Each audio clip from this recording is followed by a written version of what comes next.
Olá pessoal, bom dia, boa tarde, boa noite ou boa madrugada para você que nos escuta. Seja muito bem-vinda e seja muito bem-vindo a mais uma edição do RH para você Cast, o nosso ponto de encontro para que a gente possa falar de tudo que é de mais, sobre tudo que é de mais relevante para quem trabalha com gestão de pessoas. Portanto, se você é RH, ama recursos humanos, ama gestão de pessoas, está estudando gestão de pessoas, sinta-se em casa. Esse é o nosso lar e essa é a nossa comunidade.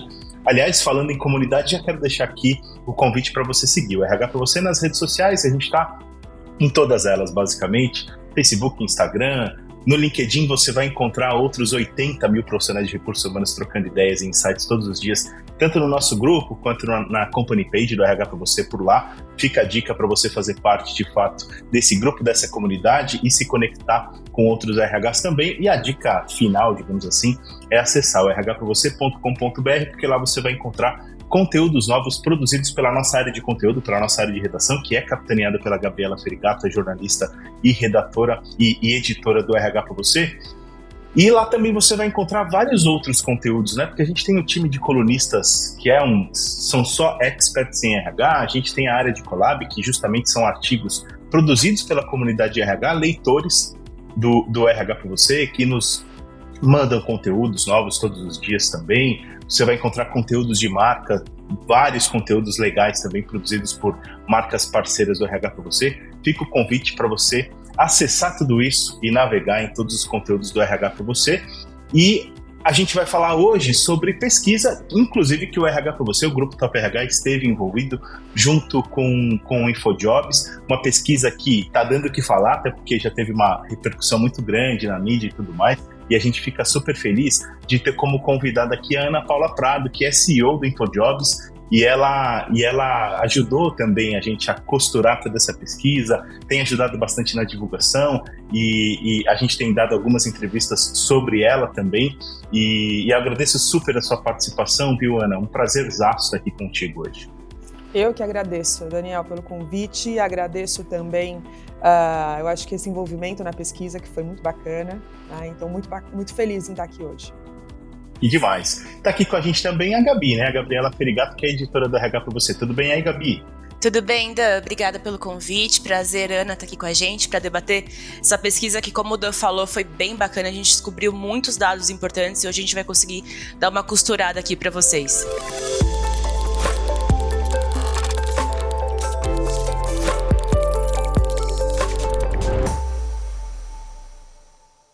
Falei que a gente vai falar sobre uma pesquisa, mas não falei qual é, né? Mas provavelmente você já viu, porque é o tema aí do nosso podcast. A pesquisa tentou retratar, ou buscou retratar, os sentimentos de quem voltou ao trabalho presencial. E, obviamente, deu o que falar, porque a gente tem percebido uma tensão bastante grande entre as empresas, entre gestão principalmente, e os colaboradores. Não é novidade para ninguém que a maioria dos colaboradores está incomodada com essa volta ao presencial, ou ao full presencial, digamos assim, e isso aconteceu de maneira muito, muito forçada em alguns sentidos, em alguns segmentos principalmente, e isso tem gerado uma dificuldade para atrair talentos e tudo mais. A gente vai tentar dar uma passada por tudo isso, tudo que a pesquisa apresentou, mas o que eu quero trazer de dado e elemento para a gente começar essa conversa, e obviamente uma pergunta direcionada para a Ana, a gente notou que em quase 80%, né, 78,5% dos casos, a empresa sequer consultou a opinião do colaborador na hora de fazer o retorno para o presencial ou no modelo híbrido, e a gente está falando principalmente desse período pós-pandêmico. Ana, como é que isso deveria ter sido feito? Porque não é possível que 80% das pessoas tenha dito que nem sequer foram consultadas sobre uma mudança tão grande nas suas vidas, né? Porque elas estavam vivendo suas vidas de um jeito nos últimos 2 anos, os anos de pandemia e tudo mais. Existe um processo ideal para isso? Primeiro, você também ficou chocada com esse dado, porque a gente ficou bastante, e qual seria o processo ideal, né, para isso acontecer de uma maneira muito mais tranquila? Fiquei chocada, né? Eu acho que talvez não tenha sido um choque, né? É o que a gente vem escutando, é o que a gente vem percebendo. É por isso que a gente está com uma dificuldade tão grande, talvez, de retenção desses colaboradores, justamente porque eles estão optando por trabalhos que sejam num modelo mais híbrido ou um modelo remoto, né? Esses trabalhadores, eles acabaram, de fato, ficando desengajados com os empregos e por conta dessa não flexibilidade, né? Então, não flexibilização ali do modelo de trabalho.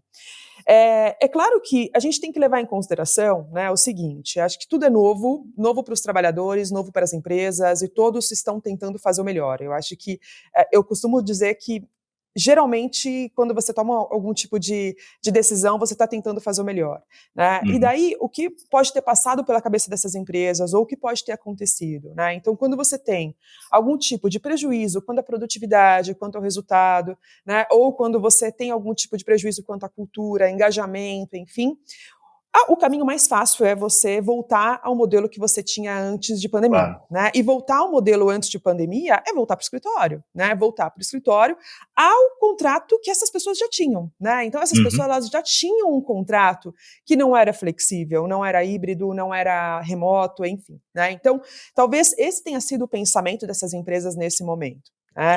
Então, de fato, choca, né, a gente perceber que 80% das pessoas não foram consultadas, mas vamos pensar o seguinte, se essas pessoas tivessem sido consultadas, o que essas empresas poderiam fazer? Né? O que essas empresas elas teriam que enfrentar pela frente?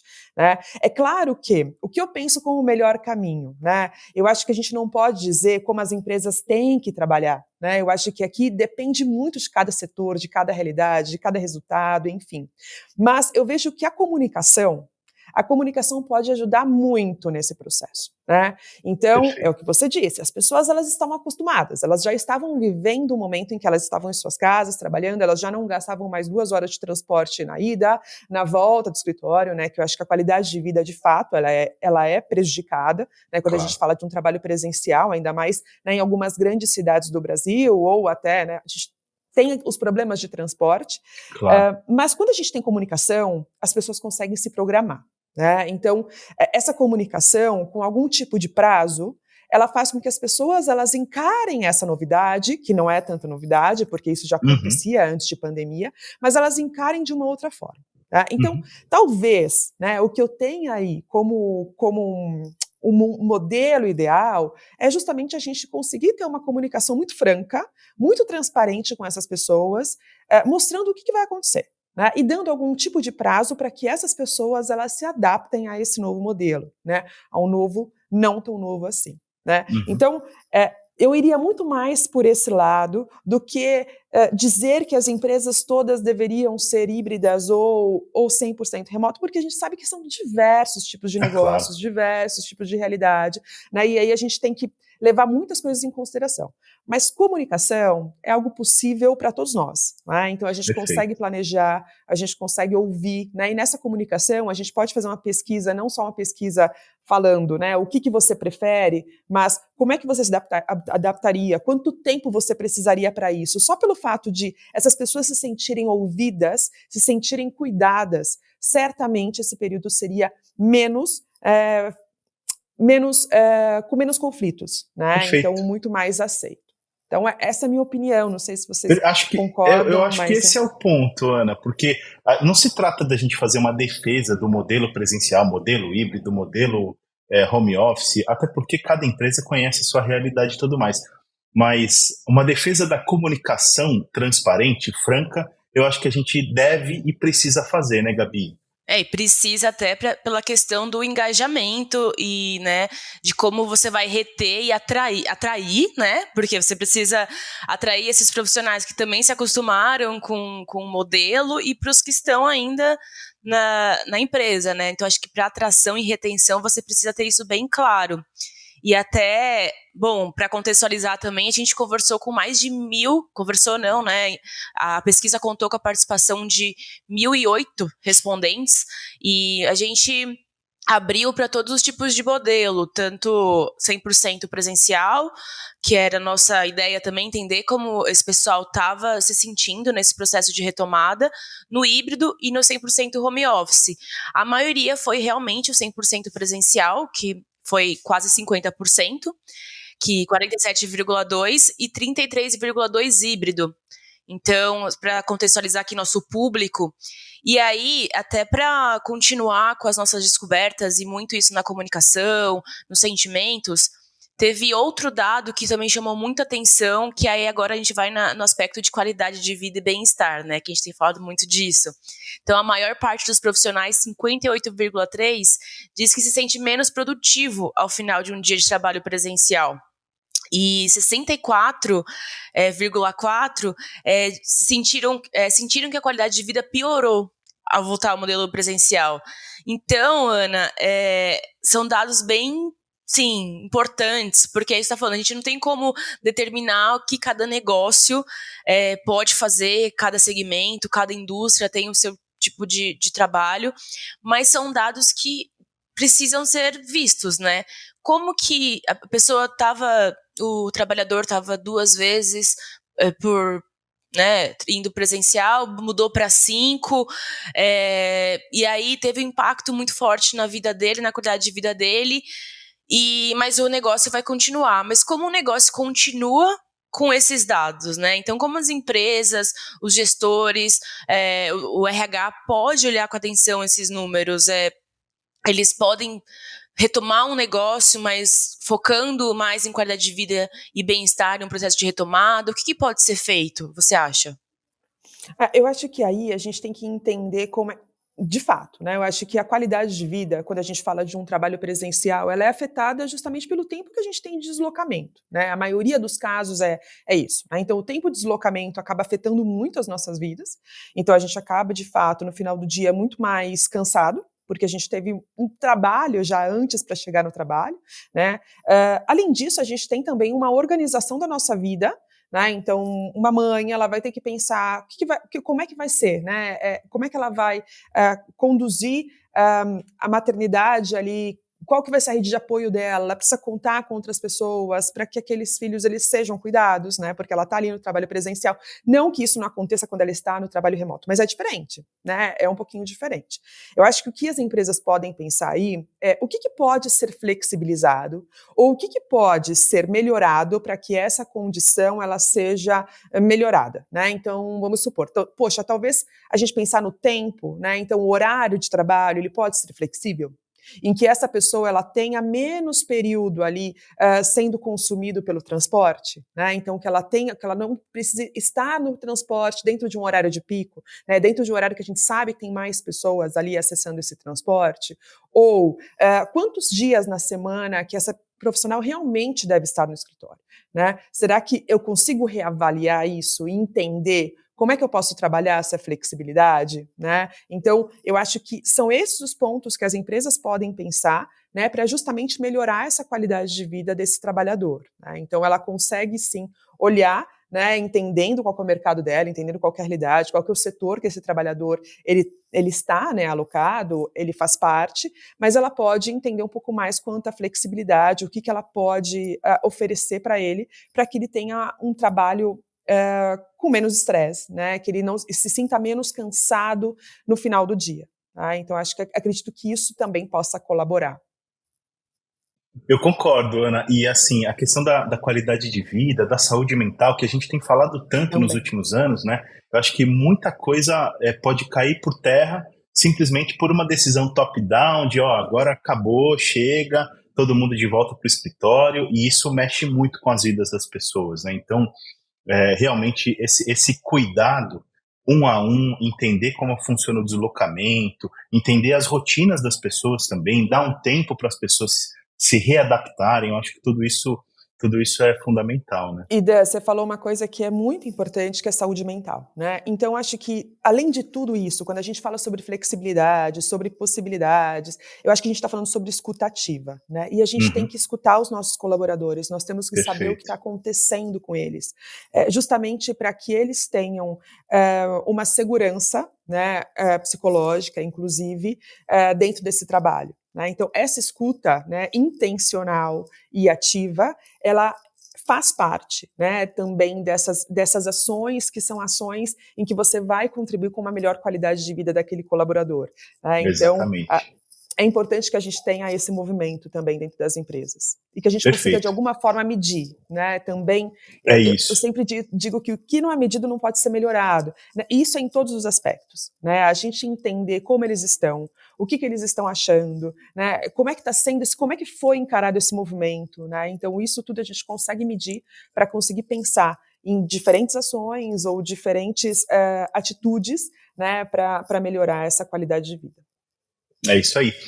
Outro ponto que eu queria destacar aqui na nossa conversa, gente, eu estou falando para a nossa audiência, né? Fiquem à vontade para acessar o rhpravocê.com.br, porque lá você vai encontrar todos esses dados e muitos outros, na verdade, para poder conferir cada um dos achados dessa pesquisa. Mas um ponto que eu queria chamar a atenção aqui na nossa conversa com a Ana é o do preparo da gestão para o trabalho remoto. A gente encontrou ali um dado que, obviamente, por estar muito perto dos 50%, é um dado difícil de tirar conclusões muito, muito óbvias, digamos assim. 49,3% das pessoas consultadas disseram que a sua liderança está preparada para a gestão no modelo à distância. Mas eu acho que essa é a questão de fundo, Ana, e aí queria ver se você concorda comigo e quais são as suas ideias sobre isso. Essa eu acho que é a questão mais importante da tensão que muitas empresas têm vivido nesse último ano, né, nesse último momento, justamente por conta do retorno ao modelo presencial ou a adoção do modelo híbrido, sei lá. Tudo isso que está acontecendo, esse conflito, eu acho que gira muito em torno do fato de que para as empresas e para a gestão, em muitos aspectos, é muito confortável voltar àquilo que era antes da pandemia, justamente porque, e aí eu falo até como um líder organizacional também, é mais fácil gerir pessoas presencialmente, com elas ali perto, acessíveis e tal, que você vai na mesa, que você faz reunião presencial, é mais confortável do ponto de vista de gestão estar presencialmente, estar próximo fisicamente das pessoas. E é mais desafiador, na minha opinião, mesmo depois de 2 anos de pandemia, é mais desafiador, a comunicação é mais difícil, a gestão de projetos e de processos é mais difícil à distância, embora a gente tenha um monte de ferramentas. As reuniões acabam sendo mais objetivas, digamos assim, né? Então, assim, tudo muda, né? Tudo mudou e a gente naturalmente buscou voltar para um modelo pré-pandemia. E acho que a questão de fundo dessa tensão para o funcionário, em termos de qualidade de vida e tudo, era melhor o modelo à distância, e para a gestão é mais confortável o modelo presencial. Óbvio que eu estou simplificando ao máximo essa questão, gente, mas é mais para o nosso entendimento. E aí a gente tem essa questão do quão difícil é gerir à distância. E aí eu queria que você desse um pouquinho da sua experiência e contasse para a gente assim, o que é de fato, na sua opinião, uma gestão preparada para esse modelo híbrido, o modelo à distância e tudo mais, Ana. Eu acho que aqui misturou algumas coisas, né? Então, sobre o preparo dessa liderança quanto à gestão, né, à distância, Uhum. eu vejo que, de fato, né, a pandemia fez com que muitas empresas optassem pelo trabalho 100% remoto ou híbrido, no momento em que nem todas essas lideranças estavam preparadas. Quantas empresas elas antes tinham um modelo de trabalho que era híbrido ou 100% remoto antes de pandemia? Eram pouquíssimas, eu não tenho exatamente Claro. esse dado, mas eram pouquíssimas, né? Não era comum, não era incomum, né, eu conversar com alguém que estivesse passando por isso pela primeira vez, que era justamente, Uhum. inclusive, o meu caso, né? O meu caso, Sim. nós nunca tivemos aqui, apesar de sermos uma empresa de tecnologia, nós não tínhamos um trabalho que era 100% remoto ou híbrido. Né, todos eles ficavam no escritório, a não ser a equipe de tecnologia. A equipe de tecnologia já era um modelo híbrido, tá? Mas, com exceção essa equipe, todos aqui eram presenciais. E nós aprendemos. Eu acho que nós aprendemos durante a pandemia, né, e passamos por diversas fases, né, como é que seria essa gestão. Num primeiro momento, eram reuniões a todo momento. Não sei se você, pelo menos aqui aconteceu isso, e eu vejo que algumas empresas também. A gente ficava o dia inteiro conversando, o dia inteiro conectado, o que é completamente exaustivo. Porém, né, teve seus pontos fortes disso, né, porque você, de fato, conseguiu dar algum tipo de suporte, ou conseguiu estar próximo daquelas pessoas que estavam passando, todos nós estávamos passando por situações muito delicadas, muito difíceis, né, e que, de alguma forma, a gente se fortaleceu ali juntos, né, então acho que isso confortou, né, teve um lado, né, mais cheio ali do copo, que foi isso, nós ficamos próximos. Mas, obviamente, eu acho que para a entrega prejudicou muito, porque a gente tinha muito tempo em reunião, né, e pouco tempo ali para execução, né, o que não é legal. Com o tempo, eu acho que a gente teve algum tempo, né, de pandemia que fez com que a gente fosse se adaptando e também não só se adaptando, mas também evoluindo e tendo uma liderança um pouco mais acostumada ou preparada para essa liderança à distância. E daí nós começamos a entender um pouco mais que a base de tudo é confiança. Então, para que você tenha um trabalho que é híbrido, ou um trabalho que é 100% remoto, a base tem que ser a confiança. Não que isso não aconteça no presencial. Isso também deve acontecer no presencial, mas daí a gente volta para aquilo que é mais fácil presencial, porque o presencial eu tô vendo. Eu tô vendo. Exato. Então ali, eu tô perto, né? Então, por mais que não exista confiança, eu tenho uma falsa impressão de que tá tudo certo. Eu tô ali no controle, o que é falso, né? Porque a gente não sabe, é impossível a gente conseguir saber o que todo mundo está fazendo. Né? Então, o que a gente deveria trabalhar num primeiro momento para ter uma liderança preparada é uma liderança que tenha uma confiança na equipe. Né? Uma confiança no seu time. Só que para ter essa confiança, a gente passa por diversas fases. Né? A gente tem uma fase ali do trato. O que é o esperado? Né? O que eu espero de você? O que você tem que esperar de mim? Como é que vai ser essa nossa troca? Então, deixar, né, ter conversas francas e também feedbacks, né, obviamente, e muita comunicação. Né? A comunicação, ela é super importante para que essa liderança à distância ela funcione, né? E ela, de fato, seja tão produtiva quanto uma liderança presencial. O que a gente não pode deixar de descartar também, eu acho que daí a gente percebe por que tantas empresas mudaram de ideia. Porque eu não sei se vocês se recordam, obviamente vocês se recordam, no começo de pandemia, o que era dito é que nunca mais a gente iria voltar para o trabalho presencial. Nunca mais. Era esse muitas empresas devolveram seus escritórios, toque a chave. Claro, né, eu acho que tem uma questão do custo aí, né, era um custo que não fazia sentido naquele momento que estavam todos em casa, mas muitas diziam, não volto. E a gente percebeu meses depois, a Faria Lima, por exemplo, tendo praticamente todos os seus escritórios sendo de novo alugados, né? E as empresas voltando. Por quê? A gente percebeu que por mais que a gente tenha uma gestão muito positiva à distância ou no modelo híbrido, as relações são diferentes, né? As relações que nós temos entre nós, né? Então, assim, entre colegas de trabalho, entre gestão e liderados, entre a empresa e os colaboradores, tudo isso muda muito, né? Quando você está 100% no virtual. Né? E as empresas começaram a entender que, peraí, não, eu preciso sim de um espaço. Eu preciso de um espaço que, ao menos, eu conecte essas pessoas. Né? Porque essas pessoas elas estão trabalhando, cada uma em sua empresa, né? Claro que todas com o objetivo de fazer uma entrega, daí seja a entrega que for, tá? É um vendedor, ou é um advogado, enfim, todos preocupados em fazer, né, ter o seu trabalho entregue, porém, mas individuais, né? E a gente percebeu que essa colaboração ela foi muito afetada e esse engajamento com a empresa e com os demais também foi afetado. Então eu vejo que nós estamos nesse ponto. Né? Então, quanto à liderança, né? Acho que quando a gente pensa ali quanto a minha liderança está preparada, eu acho que a base é a confiança. Porém, nós precisamos desse outro passo. Então, o que eu preciso fazer? Quais são as ferramentas que eu preciso ter? Quais são os recursos necessários para que, apesar de eu estar num trabalho 100% remoto, e daí eu acho que aqui é 100% remoto, tá? Porque o modelo híbrido, ele já garante essa outra parte. Claro. Mas o 100% remoto, como é que eu faço para voltar a ter o que eu tinha antes, né? Essa questão com o engajamento, com a empresa, com o sentimento, com o contato, com a troca, com tudo isso que o presencial, e daí eu concordo 100% com você, que é muito mais fácil. É muito mais fácil. Sim, é cômodo, né? Porque a gente vai almoçar, porque a gente faz reuniões e coloca todo mundo numa mesma sala, e antes da reunião a gente tem um quebra-gelo, porque a gente fala um pouquinho sobre o que está acontecendo até todo mundo chegar na sala. Tem É muitas isso. coisas que acontecem no presencial que no remoto, por mais que a gente motive a, né, fazer um happy hour, não é igual, né? Não Né? consegue substituir 100%. Então, eu imagino muito que é isso. A gente tem que trabalhar para uma liderança estar preparada, base confiança.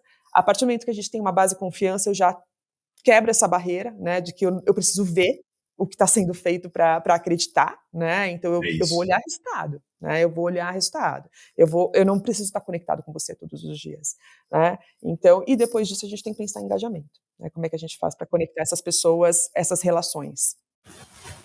E Ana, até essa questão do escritório esteve presente na pesquisa também. A gente perguntou para os participantes, para os respondentes, se nesse retorno, nessa retomada, a empresa criou alguma ação, algum processo para manter o engajamento, né, das pessoas.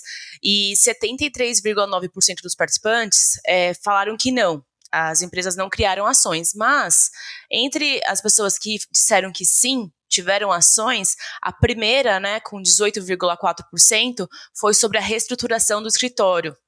Então, justamente, você falou dessa retomada. Então, a gente viu algumas empresas que tinham devolvido, mas alugaram de novo, então criou um novo espaço, tentou criar um novo espaço mais adequado ao que eles acreditavam para o negócio, né, com um modelo diferente, enfim. Mas eu queria trazer esse ponto, aliás, só reforçando o que o Dan disse, essa pesquisa a gente está trazendo aqui, pincelando alguns dados, mas se vocês entrarem no nosso site, na aba de materiais, vocês conseguem acessar na íntegra, então tem tudo lá, tem todos os dados, tabelas, gráficos, então vocês conseguem acessar tudo por lá. Mas trazendo essa questão de o que aconteceu na retomada, a empresa criou ações, agora puxando para o RH, que é o nosso público aqui, né, com quem a gente conversa principalmente, tudo bem que esse processo, na maioria, já foi feito, mas para quem ainda, enfim, está na retomada ou ainda, esses dados são recentes, então essa satisfação existe ainda, o que pode ser feito, o que RH pode ser feito para manter o engajamento no presencial, né? Quais ações podem ser criadas, qual que é o papel do RH nesse processo de retomada? Eu acho que aqui a gente tem que pensar em, de novo, voltar na comunicação, desculpa, mas eu acho que aqui a gente tem que ter uma comunicação clara e desde o princípio, né? O que acontece? Por que está tão difícil da gente conseguir reter aquele colaborador muitas vezes? É claro que esse não é o único fator, né? Mas se eu não sou 100% transparente no momento da contratação, por exemplo, de que esse vai ser um processo 100% presencial, e se eu não conseguir extrair dele, né, que realmente ele está ok, né, com essa condição, né, eu vou de fato perder aquele colaborador, né, depois de algum tempo. Então, o que o RH poderia fazer, né? Que é claro que existem diversas barreiras de dificuldades, mas o RH ele precisa ali saber que se aquela pessoa está de fato comprada, entre aspas, ou se ela aceita esse modelo, né?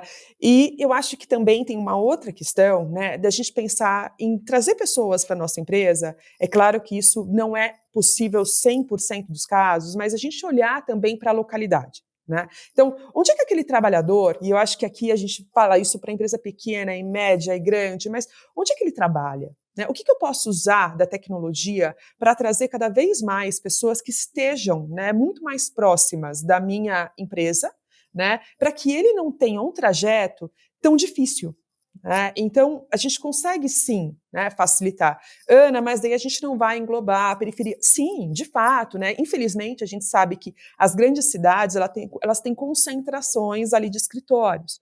Porém, né, eu acho que se a gente consegue evitar ao máximo, né, que esse trajeto ele seja longo, a gente já ajuda na vida daquele colaborador. A gente já ajuda que a experiência dele ela seja menos estressante, ou que ele tenha uma qualidade de vida, ou que no final do dia ele se sinta cansado, né, por conta do transporte, enfim, né. E comunicação, eu acho que deixar isso muito claro. E a escutativa, né? Entender como é que está esse processo para eles, entender se isso de fato é algo que já está entendido, compreendido, aceito, se não é uma grande questão, se ele não está buscando algo diferente do que nós estamos propondo, enfim, eu acho que o RH ele vai ter esse papel, né? Ele vai ter esse papel mais de entender o que está acontecendo e planejar para reter ali os colaboradores que são interessantes ou que, na verdade, estão já engajados com a empresa, né? Então, entender se ele, numa outra área, ele pode performar melhor, né? Porque a gente sabe que em muitas empresas você tem diferença ali, né, de modelo de trabalho de acordo com as áreas. Então, o que a gente pode fazer? Essa movimentação, o que é muito comum, né, ultimamente, essa movimentação, ela é possível, ela não é possível? Então, eu acho que é estar próximo, né? Estar próximo, escutativa, entender quais são as possibilidades e trabalhar com essas flexibilidades de horário, de modelo, enfim.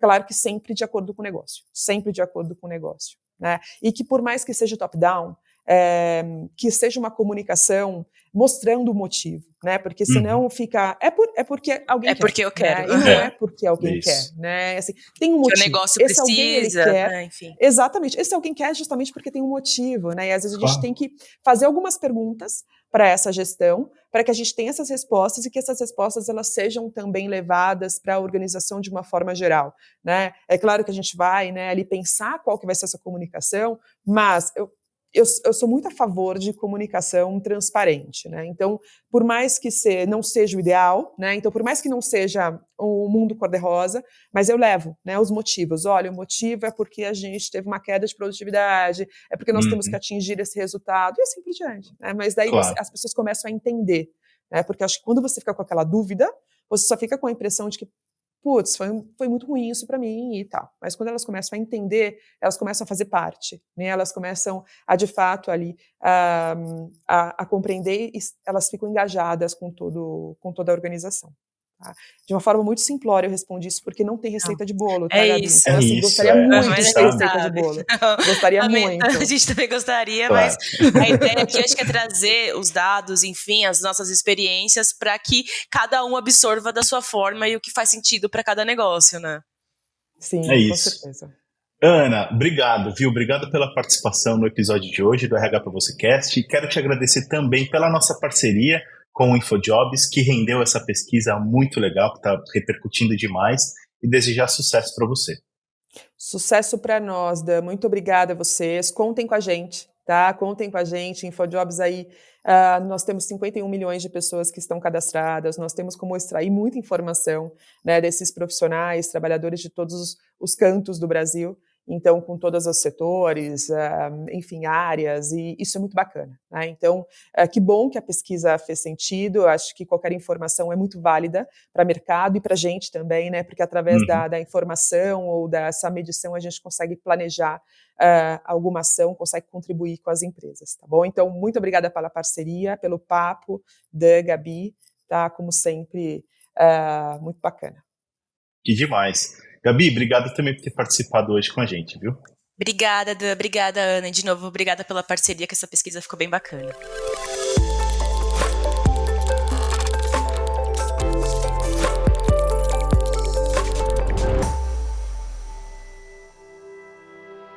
Quero deixar aqui um convite para você seguir o RH Pra Você Cast nos tocadores de podcast por aí. Você pode estar ouvindo a gente no Deezer, no Apple Podcasts, no Google Podcasts, no Spotify ou mesmo no YouTube. Onde quer que seja, fica a dica para você se inscrever ou assinar o feed do nosso podcast. Assim, sempre que tiver episódio novo publicado, a gente vai aparecer na tela inicial do player, né, do tocador de podcast por aí. Mas você sabe que a gente tem esse encontro marcado toda segunda-feira cedinho, entre 5, 6, 7 da manhã.